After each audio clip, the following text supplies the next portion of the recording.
So, my first ever live stream using StreamYard.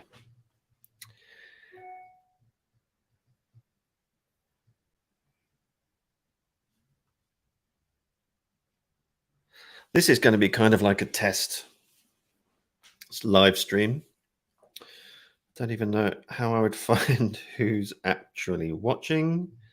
Ah, there are two people watching, it says. So yeah, I thought I'd just do kind of like a hangout on a Friday. It's a slow day for work, so here I am. If can you hear me okay? Maybe let me know in the chat. I'm still learning this StreamYard interface, so uh, if let me just post a comment. Here's my first comment. Okay. So feel free to say hi in the chat. Yeah, fantastic. You're hearing me. Tabitha, welcome. Well, I thought the idea would be for me to start building a dashboard and answer any questions maybe you have about business intelligence or business intelligence or working in the industry, that kind of thing. I'm not sure how long this stream's going to be because, as I said, this is my first time and I don't know what I'm doing. But if I press these buttons, I should, if I come to here, you should be able to see my screen. Let me know if you can. I'm going to create a new report. Let's add some of my data. Let's add the sample Google Analytics data, so we're not sharing anything private. So are you familiar with Data Studio, or what is your BI tool of choice if you indeed have one? Let me know. So I'm working in Data Studio here. I don't know if you saw my latest video yesterday, but they've just, or last week, they released an update to Data Studio, which allows you to join data or gives you a lot more functionality when it comes to joining data. You have, whereas before you only had one kind of join type, you now have all of the joins. Let me show, I don't know whether it works on the, yeah, here we go. So before you only had one join type, you had the left join, but now, let's just see if I can, now you configure a join and you have access to 5 different join types. So that is a new functionality which changes the game really for Data Studio, because that was one place where it was really falling down. But anyway, so I just wanted to share that with you. Let's close this down. So why don't I start building a dashboard? Probably should have thought about this a bit more and maybe put some music on, but I don't know how to do that. So maybe next time. All right, so this data source, by the way, is Google Analytics sample data, which is available to anyone really. If you want to work with this data in Data Studio specifically, you can. Let me see. Yeah, just do a search for Google Analytics sample data account, and then in your Google Analytics account, you can add this account to your. You can add this profile to your account, and then use this in Data Studio, which is what I'm doing here. I'm going to start with a KPI, which is always a good place to start when you're building dashboards, because normally what happens with like a project spec or a project brief, or when you're discussing with a client, you need to really pin down with them what their major KPIs are. You know what, and there's usually sort of 4 or 5 major metrics that they're looking at, and then in terms of KPIs, you can actually you can use those, but you can also filter those metrics by certain things. But this is what you really need to pin down with the client. Let's start with a simple one. It's just going to be sessions. I can just drag from here. Have you used Data Studio before? Let me know. Here we are, sessions. Now, we've got optional metrics. And optional metrics allows you to add a different metric. If, for example, we could use users, I can add users in here. And then when we go into view mode, the dashboard viewer, rather than looking at sessions, can choose to look at users instead. So that's very handy to have. Let's go back into edit mode. I'm going to take this optional metric out. So we've got sessions. And we're going to style this widget. Normally, what I like to do is have as little color in my dashboards as possible. Keep the ink to data ratio as low as possible. So I won't be using background colors or anything like that, but I will be using border colors. I'll just have something very, very light, and we will round the edges as well. Give it 10 maybe. Let's see what that looks like in view mode. That looks quite nice. So I can copy using my keyboard shortcuts, copy and paste. Let's put this next to it. And instead of sessions this time, let's have users. And there we go. That's done fairly quickly. Another good metric for Google Analytics is page views. So let's create another one. Find page views.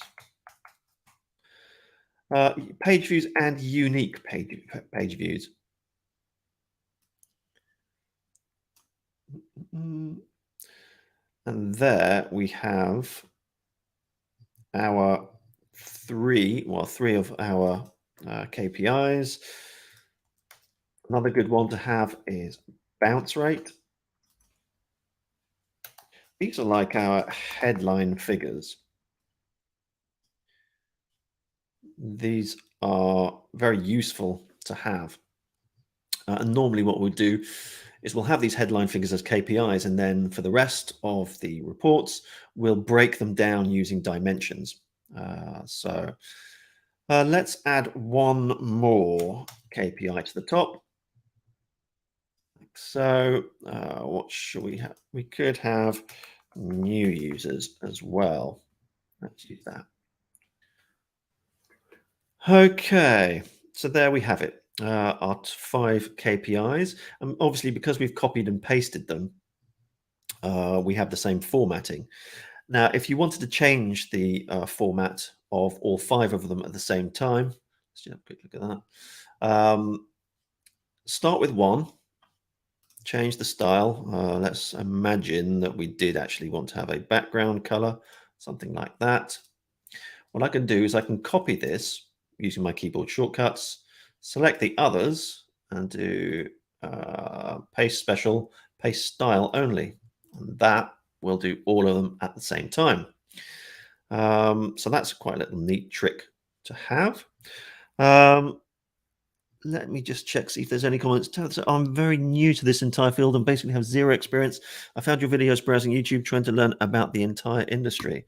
Okay. Yeah, I mean, it's kind of like an industry, well, because data is becoming so much more prevalent everywhere, and businesses use data so much more.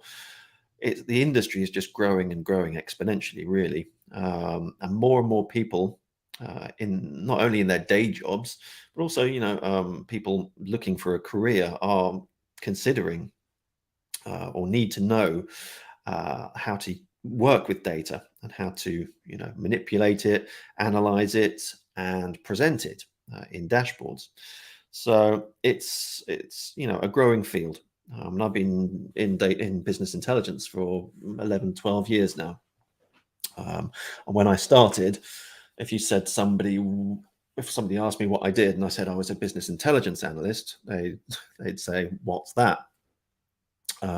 Whereas now, if you say, well, business intelligence is a term that's much more widely recognized. So, yeah, it's definitely an industry that is growing. And as I said, skills working with data is something that practically, most companies will ask you to have, or at least it's good to have. So let's do a sessions over time. I'm going to just take, well, no, let's add a chart from here, do a time series chart.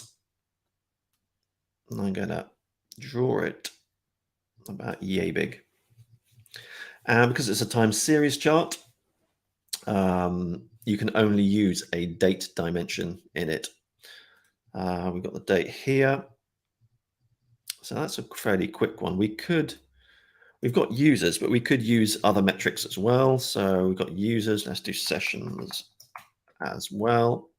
Add that in as a metric. So we'll have the two side by side. Yeah, I mean that's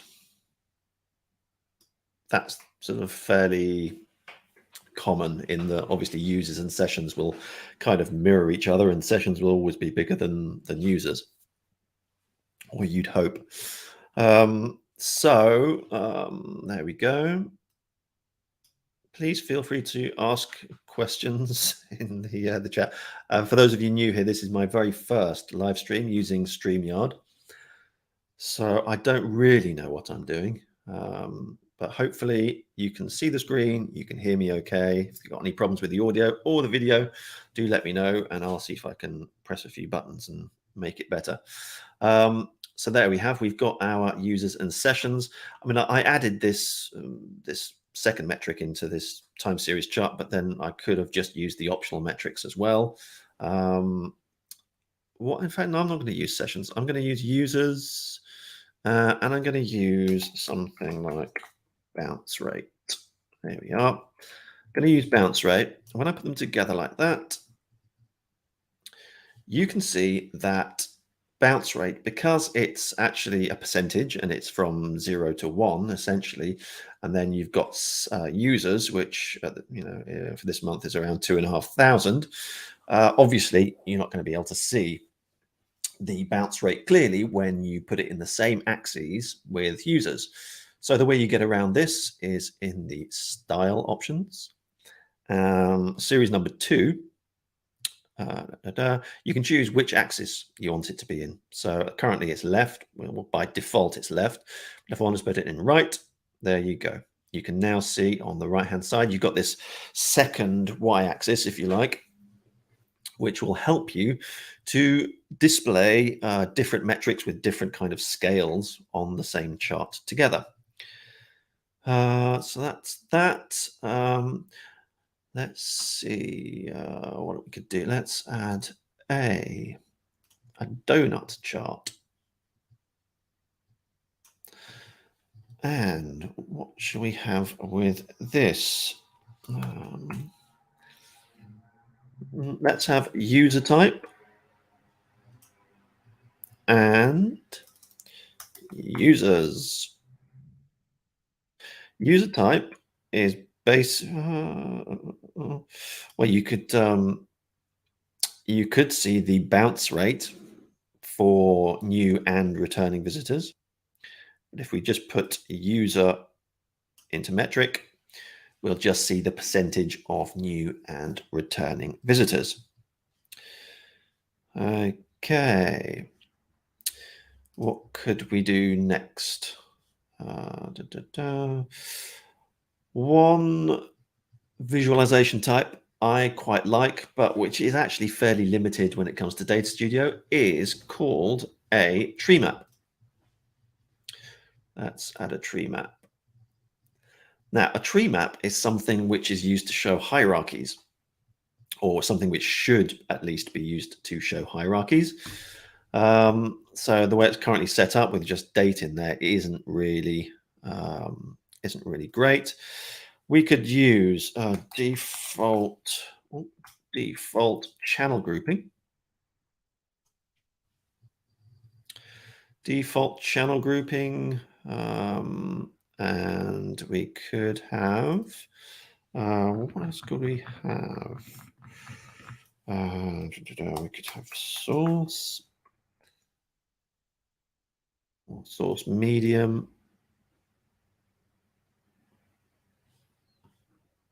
Let's make this a bit bigger. Hang on, the screen's in the way. So anyone got any questions? Like to ask anything? What is your tool of choice? What's your BI tool of choice? How familiar are you with working with data? How did you come across the channel? Those are 3 good questions. Make sure you leave your answers in the chat. So here we've got the hierarchy of display, with the default channel grouping is basically the grouping of different kinds of channels. So you've got display, paid search, things like Google ads, Bing ads, things like that, paid search, affiliates, so partners and affiliates, direct traffic, and other kind of traffic. So with the tree map, you can see the total amount of display, the total amount of paid search, total amount of affiliates, total direct, total other, and then you can see the breakdown between the different things, the different, what we've got, sources and mediums within those. So tree maps are great for showing hierarchical data. But as I said, the options that you've got in terms of styling are very, very limited. And normally what you would have in other tools is you would have the option to do color encoding. So essentially what you've got now is that the larger the rectangle, the darker the blue is. Whereas you normally with other tools, you can use a separate metric which indicates the color, which then allows you to see anomalies in the data, because you can have the biggest rectangle in the tree map, but the color indicates that it's very low for something else. And then inversely, you could have some small rectangle like this, but it's got a dark color that's demonstrating that it's high in another metric. So it really does help you to see anomalies in the data. Whereas with Data Studio, you literally just put one single metric in here and the dimensions, however many dimensions you want to put in there. So, so it's a bit disappointing. I can't remember whether there is in community visualizations. I think there probably is. Whether there is other tree maps. It seems that there are 2. Can you see them?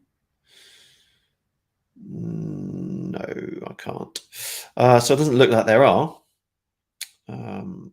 For those of you unfamiliar with community visualizations or partner visualizations, essentially anybody can develop their own visualization type for Data Studio, and certain companies have Supermetrics. They're quite a big company who offer Data Hub. So they allow you, they sort of connect to lots of different data sources other than the ones that Google offers. And you can actually, by taking a subscription to Supermetrics, you can choose to connect to lots of different data sources outside of the Google ecosystem.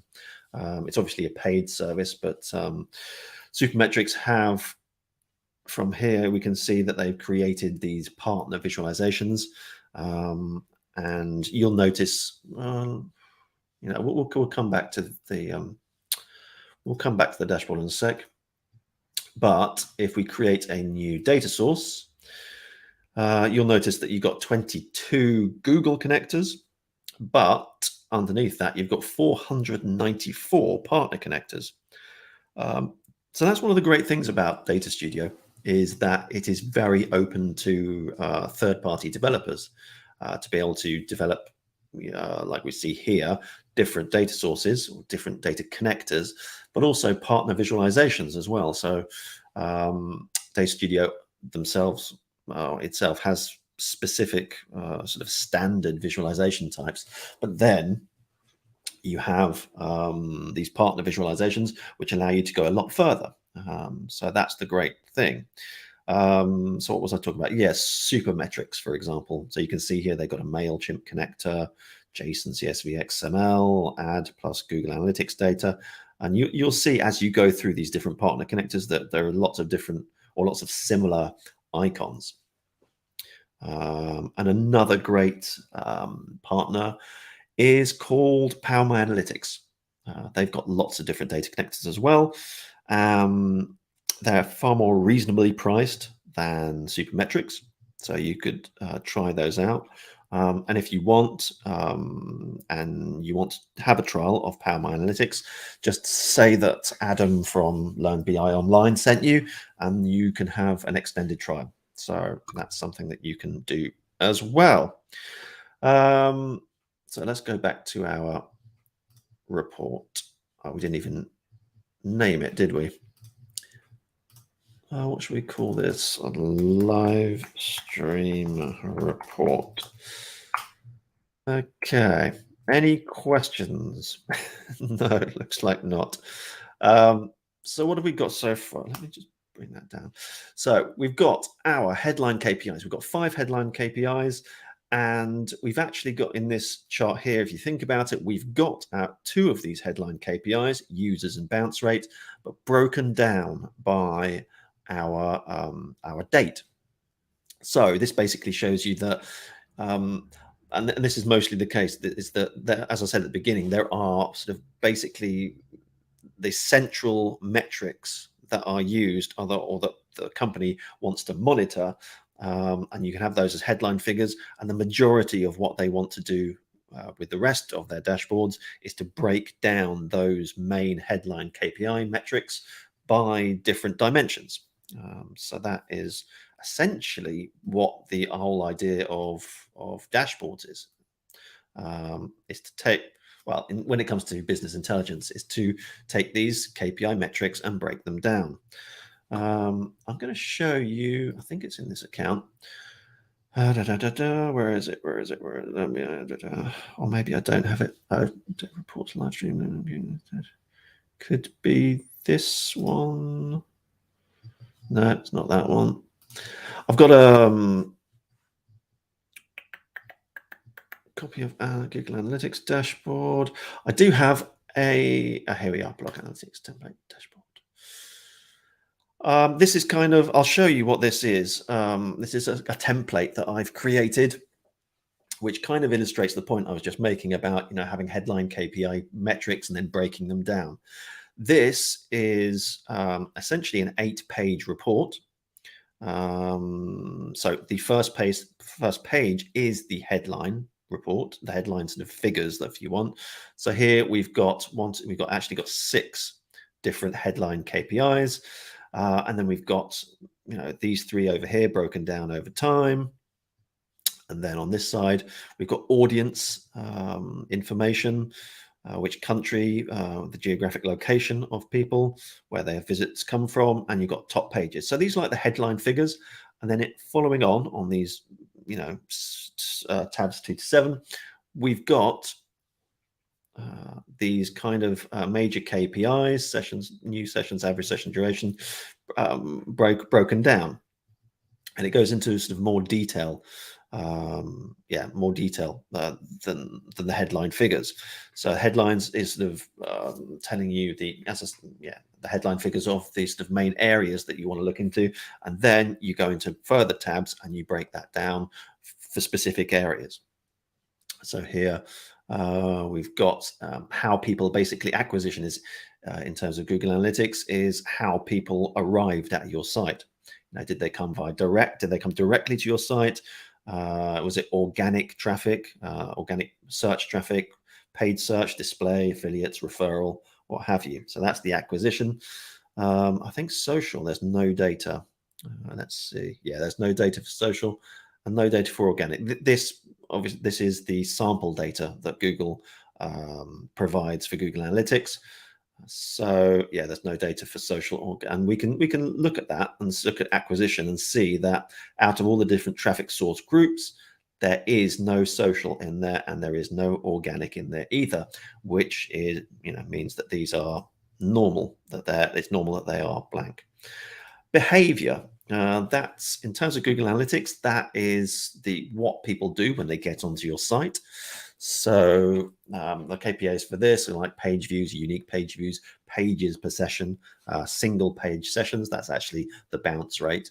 And then you can see what pages people landed on. And if you expand this, you can see what the next page people went to. Hi, Gutam. Apparently, if I click on that, it shows there. Fantastic. It's working. So yeah, so this is the behavior. So what people do when they get on your site. This is the landing page, and this is the second page. And you can see I've used color encoding here. Like I talked about with tree maps, this is color is a great way to be able to show anomalies in data. So we've got page views, average session duration, page per session, and total sessions. So I mean, this is great to see how the page people got to when they landed on your site, and then where they went to after that, and how long they stayed there, etc., etc. Geolocation just is a bigger, larger breakdown of what we saw in the headlines here. So we've got the sort of, that's the headline, and then we go further down into it. You can drill down from a country down to city. So that's what's the biggest city here? New York. Most people come from New York, and we got a big one down here as well. Is that Singapore? So this is like diving deeper into geolocation. And as we saw earlier, we can change whatever metric we're looking at as well. So like I said, headline tab is just your headline figures, and then use other dashboards, other pages to break down into that. So it basically makes the data that you're trying to present more manageable. I mean, I tend to try and have no more than kind of 3 or 4 tables or charts. I mean, you can have more, 4 or 5 KPIs, but no more than 3 or 4 extra charts in a dashboard, because it's just too much information to be digested. People get lost, which is why it's actually better, instead of having one dashboard containing 20 different visualizations in it, you're better off having 4 pages in a report, 4 dashboards with just 5 in them, because it's easier to analyze. And that way it allows you to split up your the required visualizations and queries into relevant sort of sections, like we're doing here. Site performance. This is all about how your site performs in terms of the average page load time, the percent exits. The thing about site performance is it's really to be taken with a pinch of salt. The reason for that is that it's not Google doesn't record it for every single visit. So you can actually see the page load sample here. Excuse me. So Google only analyzes a small percentage of the total number of, and it's kind of random as well, total number of sessions. So we can see here that Google emoji sticker pack, the page load sample is only 4 visits, and there were 4 sessions rather, and there was a total of 317. So we figure that out. It's less than 1%. Oh, sorry, slightly more than 1%. So you can see it's to be taken with a pinch of salt. It's obviously nice to have if you've got enough data, but for example, this one here, 53 sessions, and only one of them was checked for page load time. So it's not really a big enough sample for you to be able to judge effectively if something's wrong with a page, or if it needs optimizing, etc. Final one here is the trends scorecard. this is a great one. This has got a lot of information in it, but it's set out in such a way whereby it's easy to digest. And you've got the red and green colors to see at a glance what the general trend is. And you can see that, for example, and this compares the name of this session, in this case, yesterday, with the previous period, so the day before yesterday. Last 7 days is compared with the previous 7 days, last 14, previous 14, last 28, previous 28, year to date, previous year to date as well.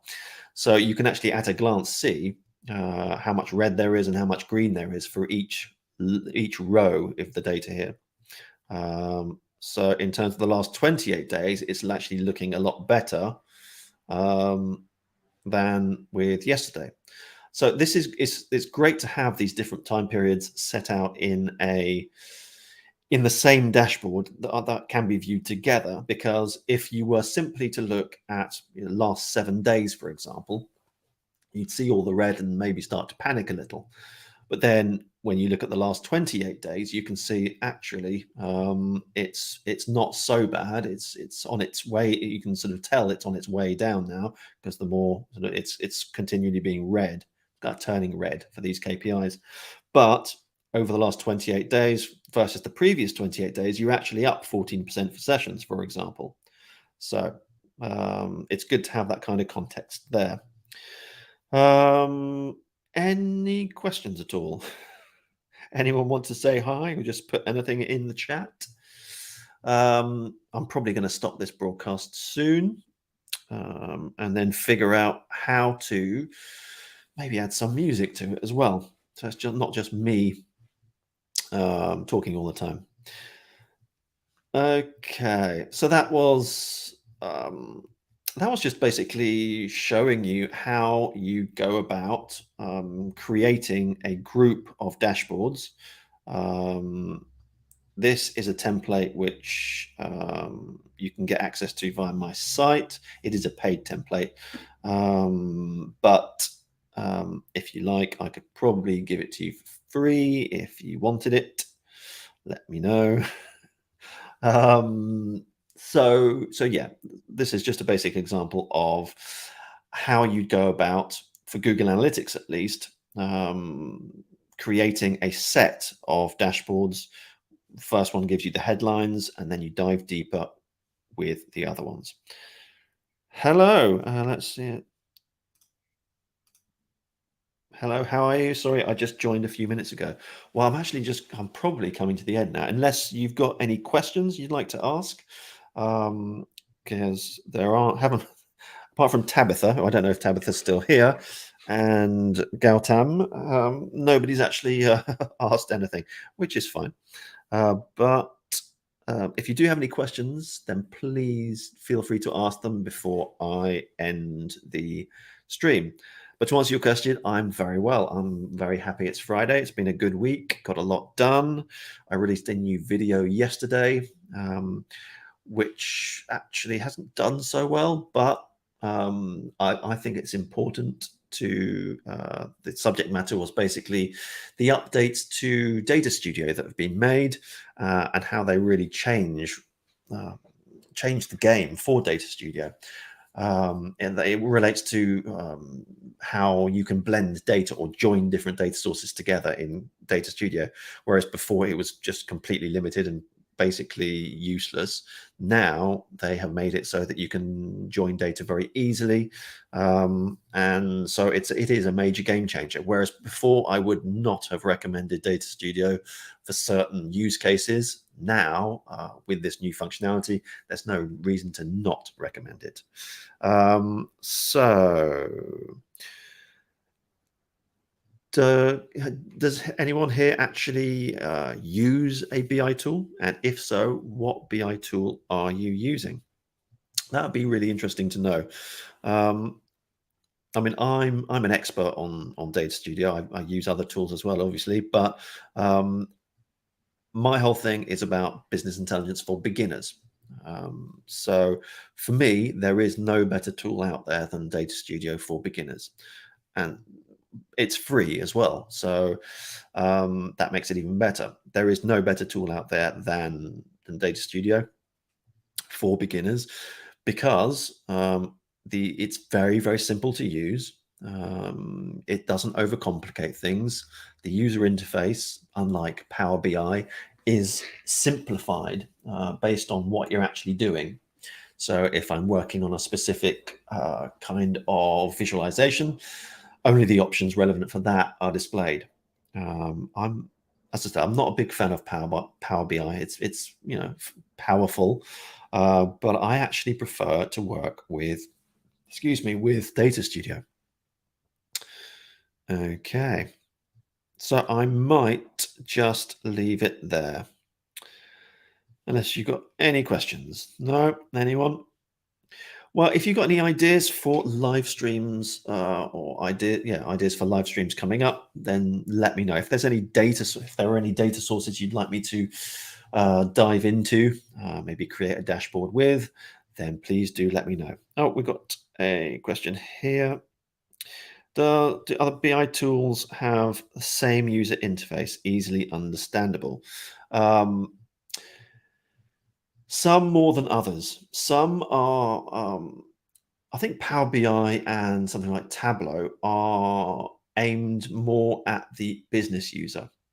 For me, there are two different kinds of kinds of users for BI tools. You have the business, more technical user. Now let's split that. You got the more technical user.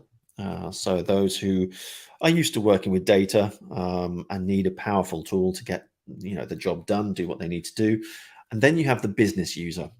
And the business user is someone who works in a specific department whose department generates data, but they don't necessarily know how to maximize its potential, how to analyze it properly and get the most out of it. So certain tools are more focused at the business user, and some tools are more advanced and focused more on the technical user. So that's more kind of like the Tableaus and the click views and even Power BI. Whereas Data Studio is for your average person who isn't really familiar with how to work with data, and so it makes it much easier. The interface is it's built a lot like a lot of Google tools. It's built with the user in mind to make the usage of it, the user experience, much more simple. So have I used the full outer join in Data Studio yet? No, I haven't. This functionality only came about last week. I only found out about it a couple of days ago. And yesterday I created a video on it and released that. So it's all fairly new for me, but I'm sure I will. So how about you? Do you use, what tool do you use? I mean, you obviously know your stuff if you're talking about different joins. What tool do you use? D first?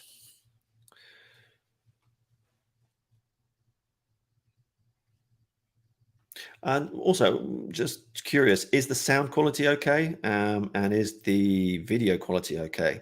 I'm just using my webcam for this time, but I'm thinking next time of using my mirrorless camera because I've got all the connectors and cables for that, so I could use that as the camera. But it'd be good to know if you think that the video quality is okay, or I'm sure it could be better. What about the audio quality? Is that okay? If I stop hitting the mic, let me know. So the first, deep in Google products. So Data Studio only barely use Tableau. Yeah, I'm not. To tell you a bit more about me, I got into business intelligence about 12 years ago. Before that, I was director of a company who worked in market research. I was a data analyst in market research, so surveys and things like that. But I sort of fell out of love with that and decided to move to France, and had a couple of years off. to sort of find out what I wanted to do, and then fell into a job with a software developer called We Are Cloud, who'd actually created a BI tool, a cloud-based BI tool. And this is, we're talking like 2011, I think it was, 2010, 2011. So this was like really, cutting edge stuff. Everything was done in a browser. I mean, that's not even done today with Power BI. You got to install stuff. I mean, this was a tool. It was called BIME, BIME, supposedly business intelligence made easy. So that's how I got into business intelligence. I can't remember why I started this. Yeah, I was talking about why I got into it. You said you use Tableau a little bit, but mainly Data Studio. I started off with this tool called BIME, which was my introduction to business intelligence. And as I said, that was cloud-based, and the whole ethos of that tool, as I was just talking about earlier, was that it was focused on the business user. So it was as easy to use as possible. So that's kind of where I've come from, which is why I kind of really like Data Studio, because it kind of follows the same ethos. And when I see something like Power BI with all the different buttons everywhere and all the different options, it's just not. It's a bit like, well, it's built by Microsoft, and if Excel is anything to go by, there's just lots and lots of buttons. It's very powerful, more powerful than Data Studio, but it's just not intuitive. And it doesn't make the process of creating dashboards smooth. If I wanted to create a calculated field in a data source in Data Studio, it would be much easier to do than it would to do in something like Tableau or Power BI. So a little story about how I got into business intelligence. Following up, that tool BIME was actually bought out by a company called Zendesk. I'm not sure if perhaps you're aware of Zendesk. They're quite a big company. They bought BIME with the idea of including or integrating that tool into their suite of tools.